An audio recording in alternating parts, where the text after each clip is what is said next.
Welcome to Kingdom of the Logos and the Dark Horse Garage. I'm J. Dylan Proctor. I'm Tyler Darnall. Glad to have you here. We're going to speak on something today that's come up in the news recently. The repeal and replacement of the Second Amendment.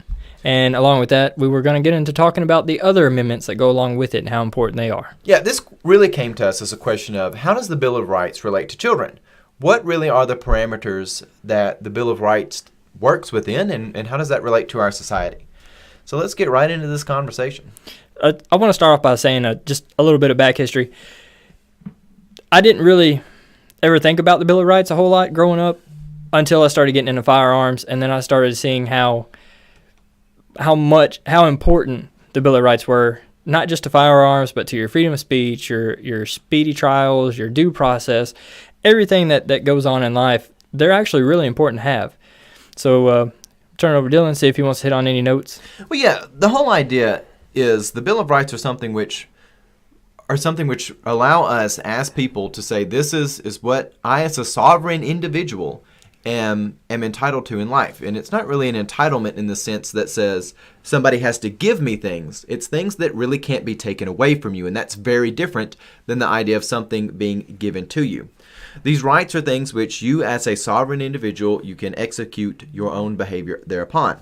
One of the things I think is interesting about this whole conversation is so many people in this day and age, they're like, well, those laws, they were written in the 18th century. How could an 18th century law be relevant to the world today? I think this is really lazy thinking to make this argument.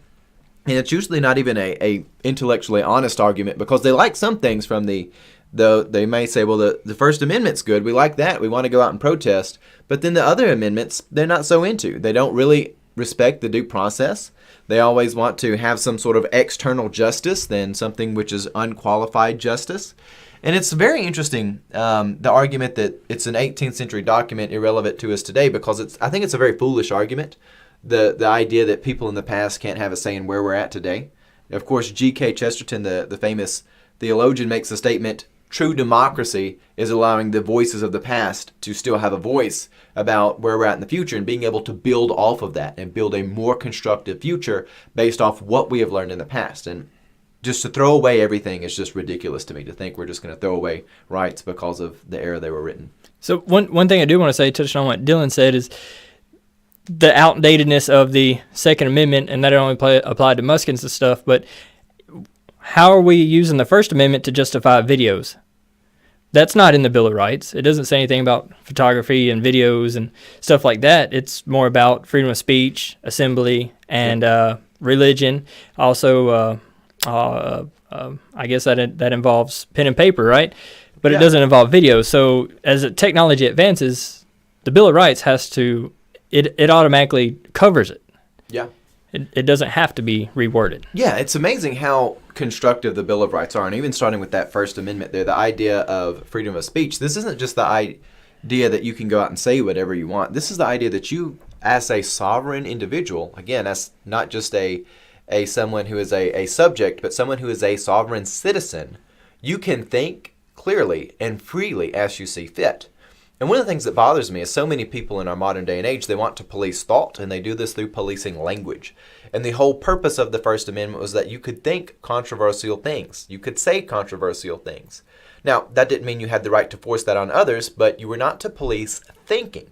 Really at the heart of our being is our ability to think and to inhabit our own personal will. And it's a really interesting thing. Yeah, that First Amendment, one more thing on it, it's there to protect, quote, hate speech. I mean, nobody can define what hate speech is, but nobody is willing to bar and regulate love speech. If you said, I love you, nobody's going to get angry over that. But if you say, yeah, I don't like your shoes today, well, in some countries, you could probably go to jail for that. Yeah. You probably could. They really do have hate speech laws in other countries, so you have to really watch what you have to say. You see even what's going on in the UK, people being policed again for the things that they're putting online in social media posts. And look, some of this stuff is done in bad taste. I'm not going to act like it's good taste, but people are being actually have law enforcement come to their doorstep over. But at the same time, freedom of speech is the idea to think and just have your own personal free will. And building a bit off what you brought up, Tyler, with the idea of the Bill of Rights, it's something which it can transfer to where we're at today. It can transfer to social media, to posts and things like that. It just amazes me how people are so inconsistent about how they want these things applied. It's always what I like being applied. And you talk about hate speech. Of course, nobody can define it, but we've lost the language of evil and sin. And of course, I'm a minister, so I'm going to bring this up. So they're trying to find some way to fill the void in this fact that there's wrong things in the world. So they've got this new brand of hate, which is incoherent, loosely defined, and basically they can wield that however they want. Like it's a magic wand. They label it as hate. They can expunge it. But yeah, the Bill of Rights wasn't an entitlement of things that other people would give you, but it was a protection on the things that you can do. So, little history on it. The Federalists at the time said, "No, we don't need this. We're not going to do anything to you. You don't need a Bill of Rights." It was the Anti-Federalists that came in and said, "Hey, we need unalienable rights that need to be that are given to us not by the government but from a higher power, and you can't take them away." So James Madison actually wrote these up, and the first 12 were passed through all the states. They all had to vote on them. And usually the ones that always get hung up on are number 1 and number 2, freedom of speech and your Second Amendment right to bear arms, which is very important for self-preservation and to protect against the government. More so used in our society for self-preservation. However, it also kind of keeps the checks and balances with the government. Some people make the argument, how are you going to protect yourself against the government when they have insert weapon here? Well, at least it's a start.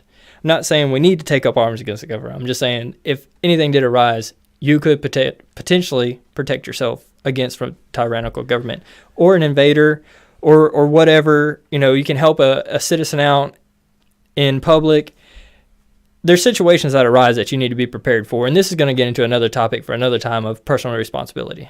Well, yeah, and again, from the perspective of a minister, we're called to be people of blessing, which means to give and preserve life. And preserving life sometimes means responding to a threat and stopping things from getting worse.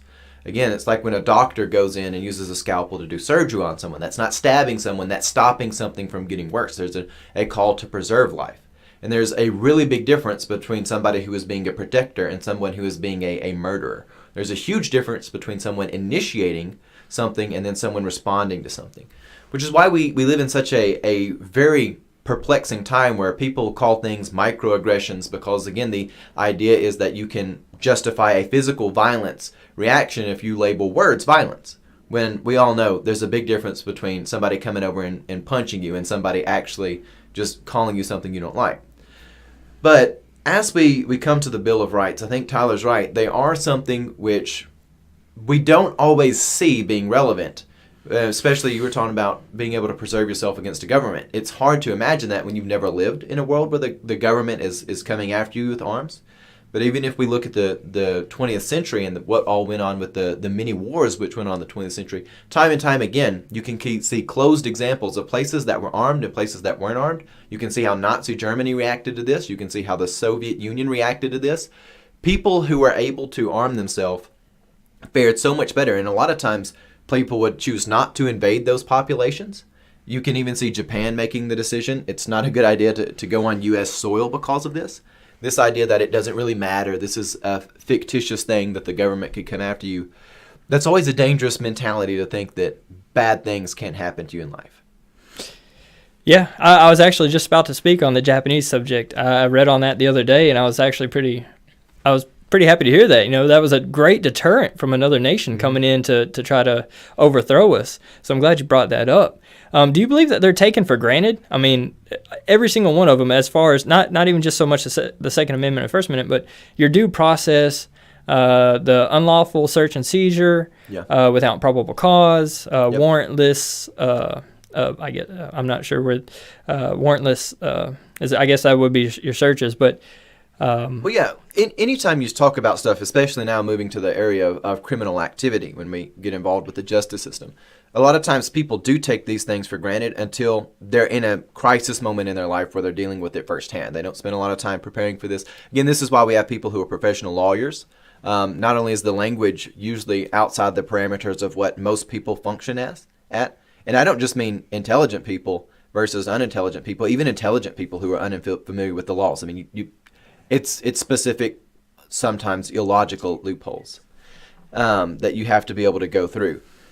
People do take these things for granted unless they're immediately relevant in their life. And that's why I think so many times people cannot appreciate just how brilliant these things are. And again, I think it's a very lazy and foolish argument to say, oh, it was relevant back then, but that doesn't mean it's relevant now. First off, a lot of these people aren't even familiar with history who make this argument, which breaks my heart. My heart really breaks for these people because I wish that people could experience another enlightenment of intellectual capacity, but anyways. So the question, back to the main question, and I'm hoping maybe some comments, some people can help us figure this out. With everything that's going on, we see that these children are being, I hate to say used, but I feel like they're being used to push this agenda by exercising their rights. But at the same time, there's so many of the rights, or it seems like there's so many of the Bill of Rights that don't actually pertain to children. Yeah. So is their Bill of Rights limited? Do they have freedom of speech, say, in the household and at school, but it's kind of taken into consideration more so than put into play? It's a great question, and I don't have the answer, but I know as a father of two, I'm going to take into consideration what my kids have to say. I may not act on it unless they're 100% accurate in what they say. Now, I'm not trying to take that away from them, but I think it's kind of throttled back with parenting. I think you have to kind of take in what you want and roll with it. I really hate to see that we're using children to push the First Amendment to take away the Second Amendment, which is protecting their First Amendment, because I protect my children with anything I can, and I want them to be able to say what they want to say. I just want it needs to be taken into consideration, not put into play. One of the problems with bringing the children into the picture is because they're doing this on purpose to remove checks and balances. You have something where someone can speak without any recourse. And we've seen this especially in the last recent week, some of the events, some of these kids from the Parkland incident down in Florida, they go out and they want to say these things and they don't want any repercussions. Which again, I'm not saying to attack children, but there are people using these children as a medium to go out, and it's basically using them as a shield to say, we're going to push this agenda, we're going to brand it with children, that way nobody can question what we're doing. We're going to remove checks and balances from the public discourse, and that's always a bad thing. The less checks and balances you have is always a bad thing. Another thing, back to the question of what rights do children have, I think this is an area where there is moral gray area. You know, Tyler said that he doesn't have the answers. I don't have the answers either. I'm not claiming to. But I recognize that it's a place of moral gray area. And just because we do not have the answers doesn't mean you throw out all morality or all legality. This is another problem we have in our society where people are like, well, there's gray area, so we throw it all away. There's gray area on who can be a good guy, who's a bad guy, so we just throw everything away. We just pull all stops and we have absolute control. It's a very illogical thing. I really treat the idea of how children have rights similar to the concept of baptism. For instance, we understand that, especially I'm a pastor in the Church of the Nazarene, it's all right to baptize babies, but at the same time we do encourage that people as believers, they get baptized. We're not saying that people need multiple baptisms or anything like that, but the short of it is this. There is a time in a person's life where they can be held accountable, where they actually are morally responsible as an individual. And that time period before that, God has grace on the child before then. And then once you become somebody of accountability, which it may be different for different people, then you yourself have a bit more agency. When it comes to this gray area, we understand that God has grace in the midst of gray area. In terms of legality and morality when it comes to children and rights, we as a society, we have to say, look, there's gray area here. We're going to use our personal judgment on individual cases, and in those cases, we're going to have grace, but we're not going to throw out the entire picture. We're not going to say, well, there's gray area here in the Bill of Rights, so throw it all away. Because I think that's a really foolish conclusion to make. Yeah. So one thing that's kind of been pushed, and this is where I get back to where saying are children limited. If they're wanting to push the age of buying a firearm to 21, which there is no age requirement in the Bill of Rights that I could read, and so are we going to move the age to vote to 21? Are people at 18 years old not mentally, conscious enough to make those kind of decisions. Are we going to Yeah. start moving this up? When does it stop? It could be a sliding scale. Well, now you need to be 45 before you own a gun. Yeah. Well, now you got to be 65. Well, yeah. Well, at what point do we say this is what it says, this is what we're going to go by? There it could be an endless It can, and especially slippery slope. with other things like the due process. How is somebody treated in terms of the juvenile justice system, and then it's an adult? We know that cognitive development has many different stages. Really, people's personality and a lot of things are in flux till they're about the age 26. People really start to finalize the way that their brain develops. Do we want to say that you're to be treated as a child all the way to 26? Although we know that people around the age 18 to 20, they're at a very different place than somebody who's around the age 14, 15. Just because there's gray area and we can make the excuse that, well, your body is still developing till you're in your mid-20s, do we just say, well, we don't give you authority before then? It's one of those places where just because there's gray area doesn't give you an excuse to take the worst possible conclusion and just drag things past the edge of chaos. I'm glad you brought up the age thing, because I was just about to say, in the last few years, it's actually everything started to become clearer. It's starting to make sense, and actually I see the importance of a lot of issues and stuff. I can't say at 18 that I was fully mature. I was mature enough to take care of myself, work, go to school, pay bills, and I could take care of all that. But I don't think I was mature enough to look into all of the aspects of every, I guess, cultural, social influence that could be swaying me to a negative side or a positive side. But now that I've stepped back and I'm a few years older and I've got kids and I can see what's important in their life, what needs to be done in my life to better their life, I really think that this age between 26 and I'm about to be 29, I've really came into my own for critical thinking. That's different for everybody. I'd like to thought that I was a critical thinker between 20 and 25, but I don't know if I was. Looking back now, I think I was still a kid. But, it's still, where does it stop? It's different for everybody. And you could be 40 and not mature.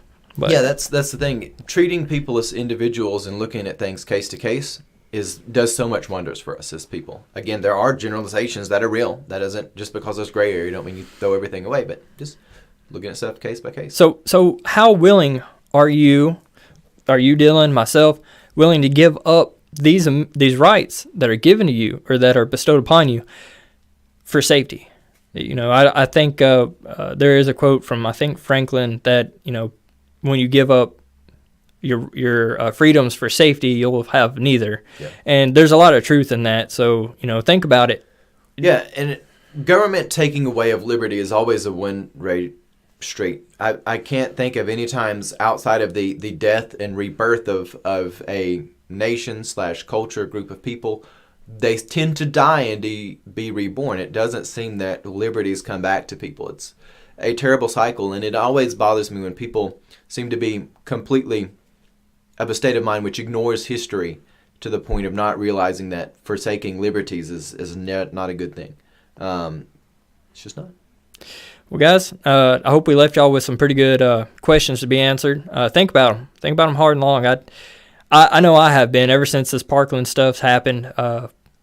It happened at other schools and other places, but this really seems to be the first time that they've actually got a mob mentality behind it to force an issue that could result in us giving up freedoms for safety, which really we really would have neither. Yeah. But think about that. But again, I'm Tyler Darnall from the Dark Horse Garage. And I'm Jay Dylan Proctor from Kingdom of the Logos. And it's been great. Tyler's been here with us in our studio, which not named itself, but people have come to name our studio at Kingdom of the Logos Cord Purgatory. Tyler has paid his penance and come into Cord Purgatory. Actually, I was roped in here into purgatory without due process. Yes. So he infringed upon my Fourth Amendment. Excuse me, fifth or sixth? I believe it. Fifth. Is it fifth? Fifth. Sorry. Yes, the whole idea of due process going into Cord Purgatory. Yes. Anyways, whole nother issue. Anyways, thank you for watching. You can subscribe to our channels on YouTube. Again, the Dark Horse Garage, Kingdom of the Logos. And on that, please have a blessed day.